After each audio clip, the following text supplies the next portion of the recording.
I'm Cassidy, one of your Indianapolis Colts cheerleaders, and you're watching the Believe in Colts podcast. What's going on, Colts Nation? I'm Lawrence Owen, back with you for another Believe in Colts episode, and this one, it's finally here. The 2023 NFL season is finally upon us. It is the week of preparation before week one, right? And the Indianapolis Colts are preparing against their first opponent, divisional rival, and division favorite, I'm sorry to say, Jacksonville Jaguars. We're going to get into this. We're going to actually see what Jim Bob Cooter and Gus Bradley have to say about their team and heading into this week in the preparation. But before we do, I do need to remind everybody that BetOnline is your number one source for all your betting needs. Get the latest lines and matchup reports for baseball, boxing, golf, NFL, and more. BetOnline continues to be the fastest and easiest way to place your wagers, including live betting and your favorite casino and card games available to play right from your phone. Head to the website or use your mobile device to sign up today and get in on the action. Remember, use promo code BELIEVE, that's BLEAV, to receive your 50% welcome bonus on your first deposit. BetOnline, where the game starts. So there's a lot of questions heading into this season. Some of the bigger ones to be known, obviously, the youth surrounding the secondary.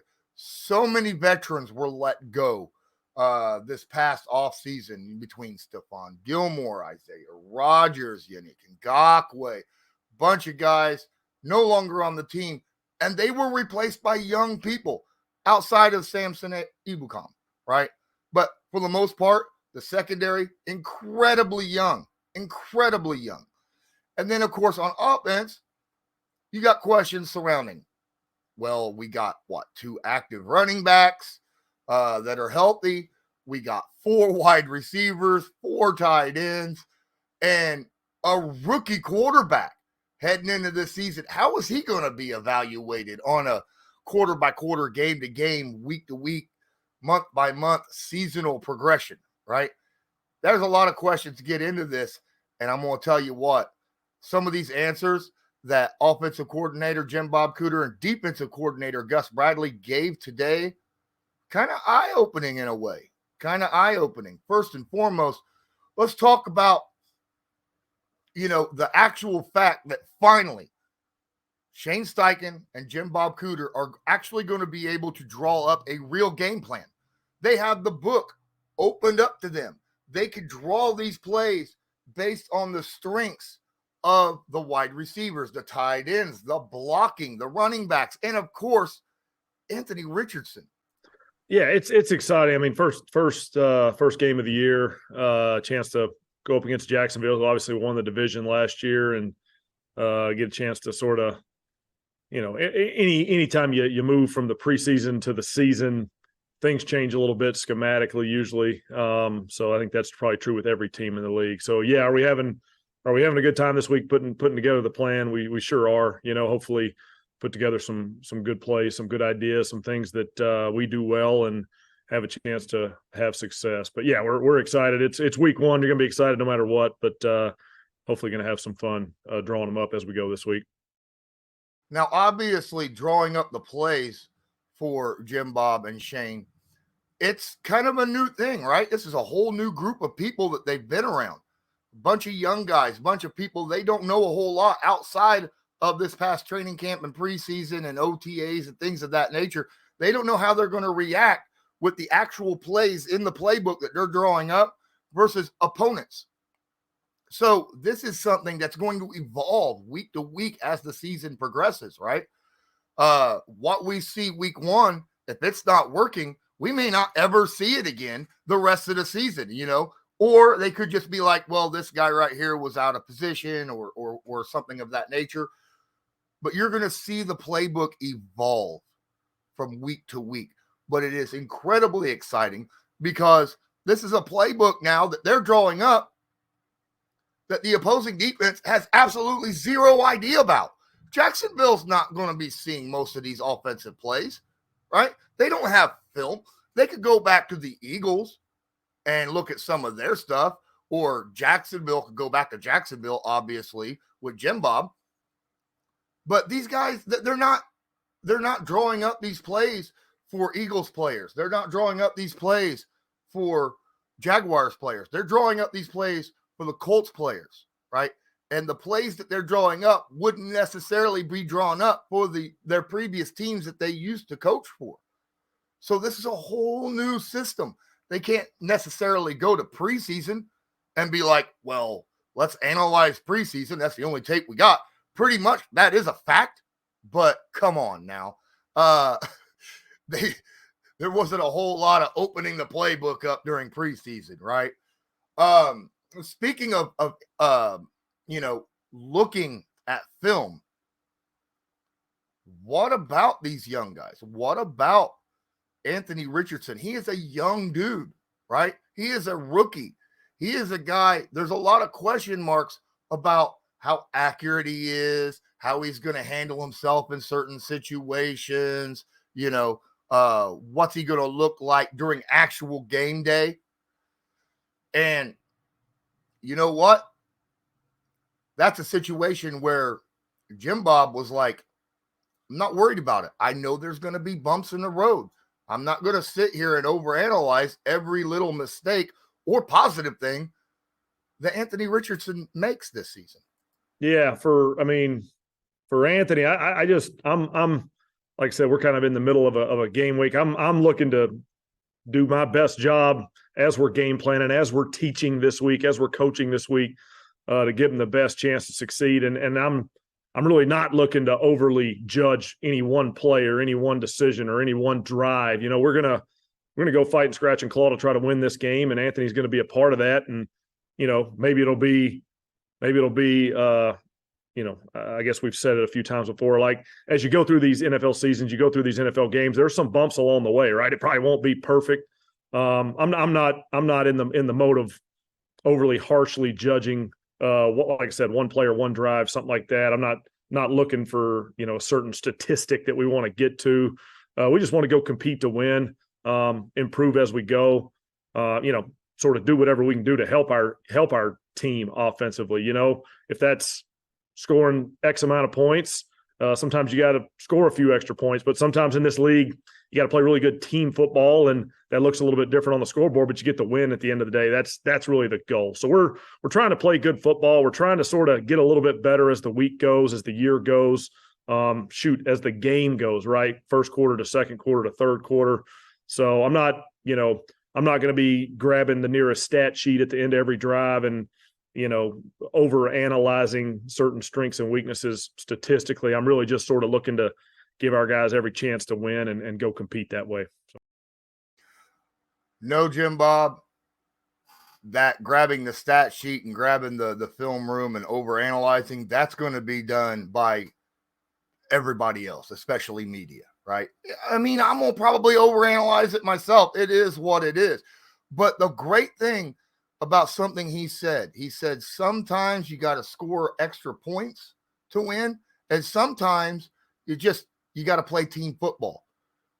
And what he's speaking to is games like the Denver Broncos last year, right? Where the offensive numbers may not look good. You might be walking into a game where you're going up against two really good defenses, or your defense might match up well against their offense, but their defense matches up well against your offense as well. And it's going to be a defense. You got to kind of lean on the defense a little bit. There's going to be games like that, right? The end result has to be a W. That is the end goal. And I think that's exactly what he's talking about. And when it comes to overanalyzing something, obviously, this is going to be a learning curve for Anthony Richardson and a lot of the youth. Yeah, your second-year players, Alec Pierce, Josh Downs, being a rookie, guys like Will Fries on the offensive line, Deion Jackson and Evan Hall at the running back position. Some of the young talent we have across the tight end position. You're not going to overanalyze a lot of these guys because they're going to have ups and downs throughout the season. Just know that if you do make a mistake, that they're going to get in the film room and do their best to show these guys how to not make that same mistake twice.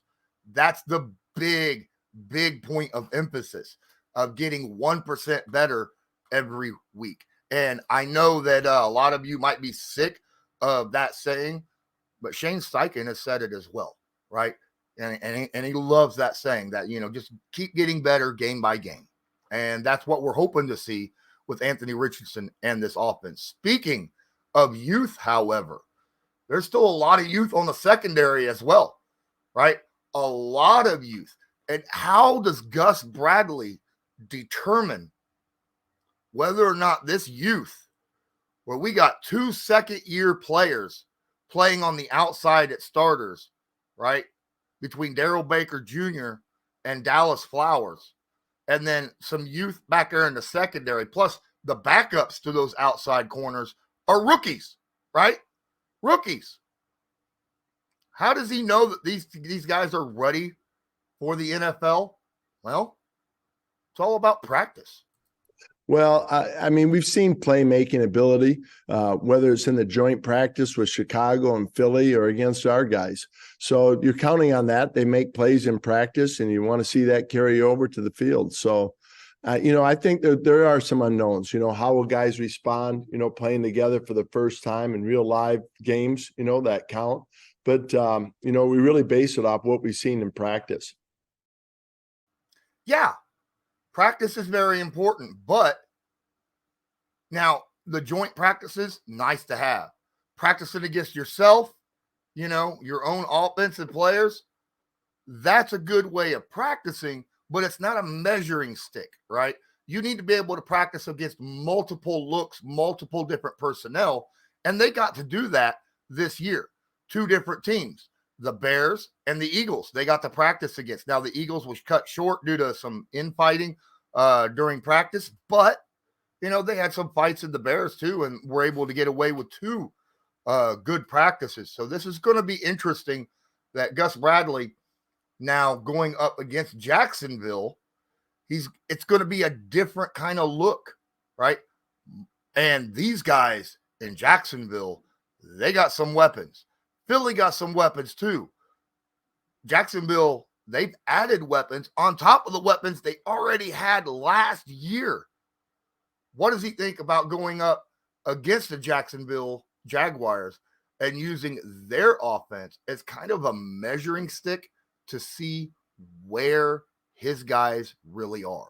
Right. Well, I think that, you value going against a team like Jacksonville or any team in the league that's as skilled as they are, because you want to find out where you are fast, and then have a chance to improve from there. So this will be a good test for us. I mean, with our younger guys, seeing where they're at, on the perimeter, on the back end. But, we're playing with a lot of confidence right now. I think the confidence comes from trusting that everybody knows what they're doing. And that's where we're going to, play Jacksonville with the idea of fast, physical, and we got to get the ball out. We got to get takeaways.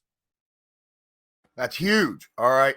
Now, trust is a big thing when it comes to the back end. You got to be able to trust the other guys in the secondary, especially in zone coverage, right?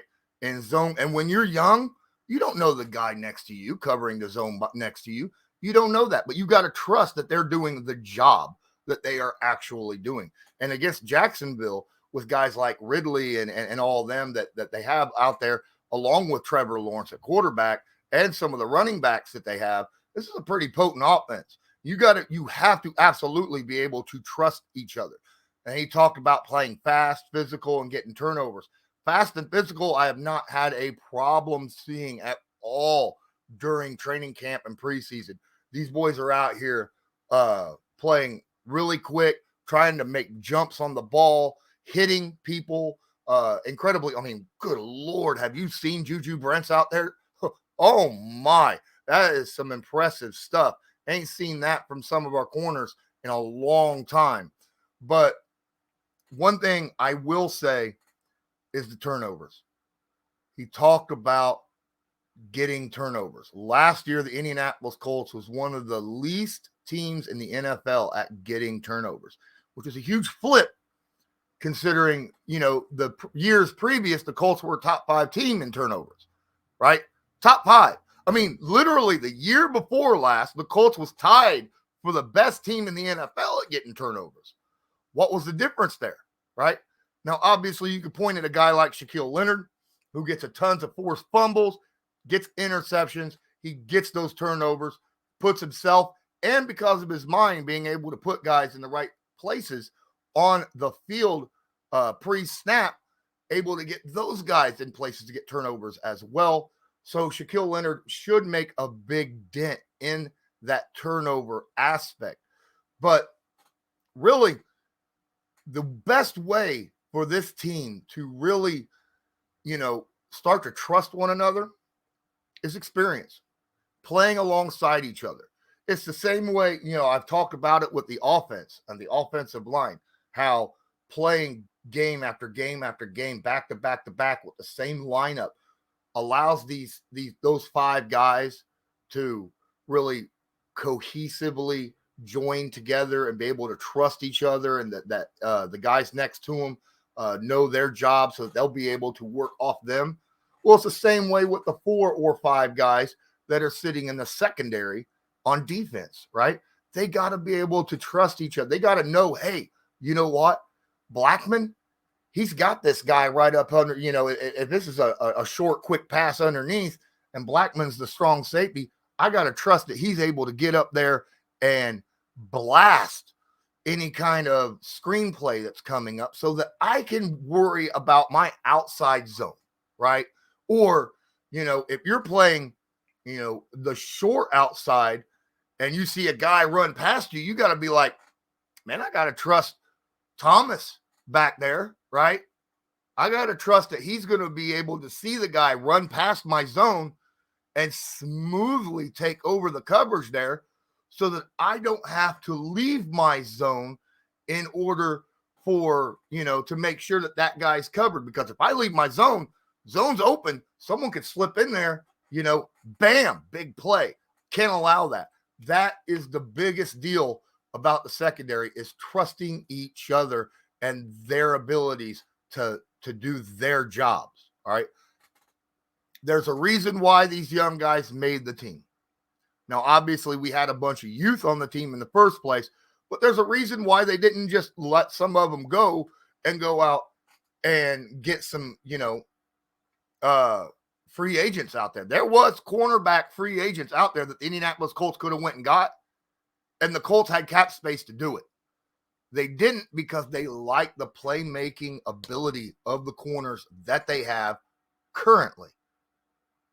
Now what we got to do is use this game upcoming against Jacksonville to kind of get a measure of what these corners are. How does this guy play against this person against this route, or, things of that nature. That you got to be able to see that. And this way you can see what guys do really well and what they need to work on, or things that you just want to keep them away from. This guy's not very good at press coverage. I don't want him playing press coverage. So we're going to kind of try to keep him away from doing something like that. Or this guy is really good at press coverage, but, maybe, he's not very good in the back end zone. So we're going to keep him off of that. Or, hey, maybe Juju is incredibly good, against outside receivers, the big, strong type receivers. But when it comes to those small, twitchy guys, that can change direction real quick. Well, that's why we have a variety of different types of cornerbacks on our teams. We have the big, long arm, lengthy guys who play physical. And then we got the guys that are also long arm, but are kind of twitchy when it comes to being able to move side to side and get in and out of cuts and cover people. So we'll be able to judge each and every player on that back end from game 1 to game 2 to game 3 to be able to find out where to put them in the best possible position to succeed against the offense that's lined up opposite of them throughout the rest of the season. I'm hoping that Gus Bradley has this team figured out by week 3. week 3. Now, the beautiful thing about it is defense is usually better off than offense walking into week 1. Usually defenses are more prepared and ready, right, than offenses are. So hopefully we'll be able to see that, and our defense could come out and play well against a very good Jacksonville Jaguars offense.